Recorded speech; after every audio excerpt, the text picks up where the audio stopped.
Hey guys, welcome to my second episode. Today we are going to talk about at-home treatments for Maskne. Masks at home have been popular for ages, but I think since COVID hit and there's a little bit less of a social life going on for most of us, a lot of us have stepped up our self-care game. And a lot of us, myself included, are struggling with Maskne. So I'm a nurse practitioner. I work in a practice, 8 to 10 hours a day with a mask. And there are consequences to that. So I have it covered up, but you can still see it. We're all getting Maskne. So these are just a couple of my favorite at-home treatments. One thing that I think it's really important to convey to my patients and to my followers is that none of these are a end-all be-all for your acne. These are all things that may boost your regimen that you're currently doing, but they don't replace anything. So you should go see a dermatologist and get your skin worked up and be on a regimen. And then these are just some things that I like to kind of plug in to what you're doing a couple times a week to enhance what's already in place. So I didn't bring all of them because I have maybe too many, but I brought just some that I'll kind of tell you my thoughts on, and we'll kind of take it from there. So masks. A couple of these things are plug-in treatments. A couple of them are just your run-of-the-mill, mask that you could do a couple times a week. So the first one we'll start with is the ZO. This used to be called a sulfur mask, and now it's called Complexion Clearing Masque. I don't know why they changed the name, but it's the same thing.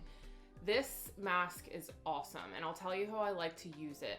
It has 4% sulfur in it. Sulfur is really good for inflammation.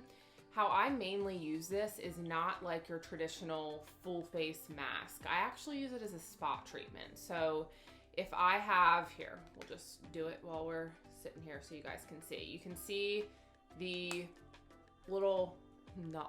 it was giant, it's getting better, area that I have right here. So what I'll do is I'll just dab it on and I'll leave it on overnight. And it really helps with inflammation, and you can use this just as a traditional mask. If you do not have acne prone skin, if you're not breaking out, this may be a little irritating. What I will do, like I actually did this one last night, is I'll apply it here just for about 10 or 15 minutes and then rinse it off. So that's one. And this is one that I probably use, if I did have top 3 masks that I'm using right now, this is definitely in that top 3. Second one is the Revision Black Mask. You can see that's how it gets its name. And this is a clay mask. This one I like, and I use it, I don't know, maybe every other week. This isn't my favorite clay mask, but I think it's pretty decent. I don't have my favorite clay mask because I just ran out of it, but it's the Skinceuticals clay mask. I prefer that personally over this one, but this one's still good. I still like this one.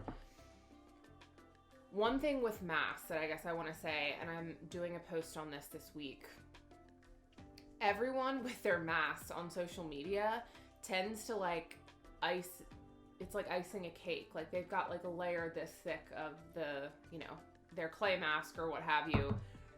And while that may provide a better selfie or Instagram photo, you're wasting your products. You do not need, you see here, you can see that it's blue, but there's not a layer this thick on there. You do not need a ton of product when you're using a clay mask. Or any mask, honestly. You just need it to be covering the surface of your skin. You don't need it to be super thick. Quickly, this is something that I discovered, a couple months ago. If you follow me on social media, I'm weird. I like everything to come in a pump, and masks obviously don't. And I don't like sticking my fingers in the jar and whatever. So I got this off of Amazon for nothing. It's a silicone brush. And it's perfect for applying your mask, and it cleans really easily, and it was $5, maybe not even. So these are awesome. I actually prefer these over the traditional like bristles because this is more, not sanitary, but easier to clean and dry. And while certain masks you have to use the brush, for your traditional like clay masks, this is kind of my favorite. Okay, on to a couple other products that aren't your traditional one-step mask. This next one is my favorite, hands down, that I've been using at home since COVID and the whole Maskne, the Maskne epidemic. This is made by Olga Lorencin. There are 3 steps. I don't know if you can see them on there. And these are they're called facials in a box. And even though I work in dermatology and all things skin, I still get intimidated at like at-home facials just because I feel like there's all these steps and it's confusing and are you doing it right? And hers are just like idiot proof. They literally say, if you look at the bottle, like step 1, step 2. And when she sends, I wish I would have saved the box to show you guys. Her packaging is gorgeous, but it just is super easy. And so this one is the Deep Detox Facial. This is one that I do feel like has really made a difference in my skin. I do this twice a week, sometimes once if life gets crazy, but hands down, this is my go-to right now. Her products are amazing. Obviously, I don't sell them. I don't have any interest in it. I just really like them. And you have 2 steps that are kind of a like liquid serum-y type, and then you end with this moisture mask. These are awesome because you get multiple uses out of them. I don't know what the box actually says you can get, but I'm still not finished mine, and I've done, I don't know, like 10 probably out of mine. So they're a really great bang for your buck. That's probably my favorite right now. This next one is by Skinbetter. They're peel pads. So this isn't a mask, but it's a kind of plug-in product you can do, I think 3 times a week. I usually do it twice. But these peel pads you can actually use in conjunction with a retinoid at nighttime. And I usually do this once or twice a week, and I have seen a big difference with my skin with these as well.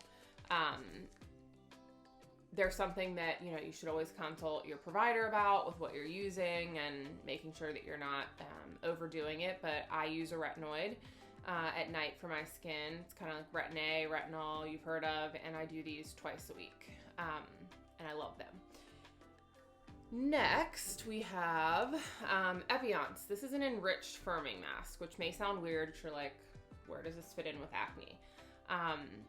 What I have found, and I'm guilty of it myself, is sometimes when you get a zit and you're like putting all this stuff on your face, and sometimes you go overboard and use more than you shouldn't,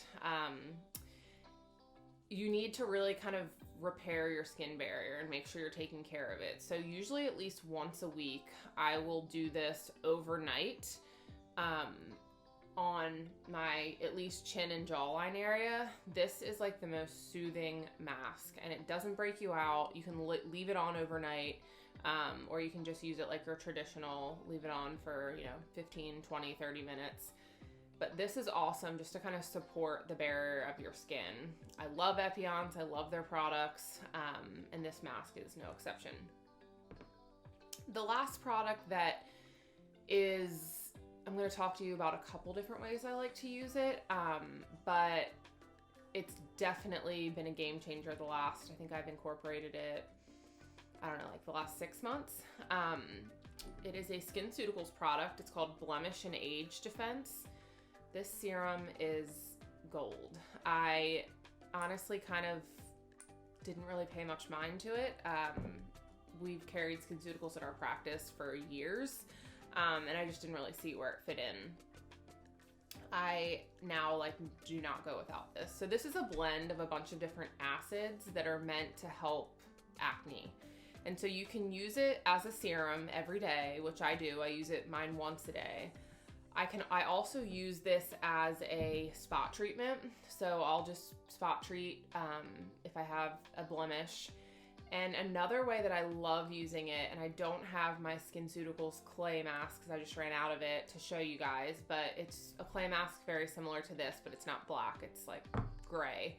And I will mix a couple drops of this Blemish+Age with my clay mask and put it on, and it just like is a boost to that mask, because the clay masks don't have any active, sal acid or anything like that and this does. So this is a really cool product because you can use it multiple different ways. You can use it as a daily serum, you can use it as a spot treatment, and you can use it to put in your clay mask to kind of give it a boost.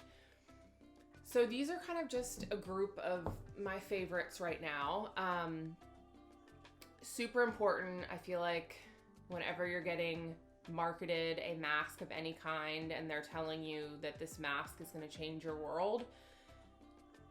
While all of these products are great and I like them, none of these replace being on a daily regimen. These are not the answer to your acne. They're just added bonuses to piggyback on top of what you're already doing. So I would love to hear you guys' feedback about masks. If you guys like these ones in the comments, like which ones you like, or tell me about a mask that you like. I mean, half the time that I find out about these masks are from y'all. So I mean, like, our practice carries this, which is the Blemish+Age, and the Enriched firming masks, but all of these I found through colleagues and social media. So my husband may tell you I have a little bit of a problem with masks, but I always tease him and I'm like, I have to try everything so I can tell my patients and tell my followers. So I'm always looking to try a new mask. I've always been a fan of the at-home stuff. And so if you have one that you like, please feel free to share it. Also, while we're at it, shameless plug, if you like what you see, share my YouTube channel with your friends. You can save my episodes to your profile, I guess is what it's called, and subscribe.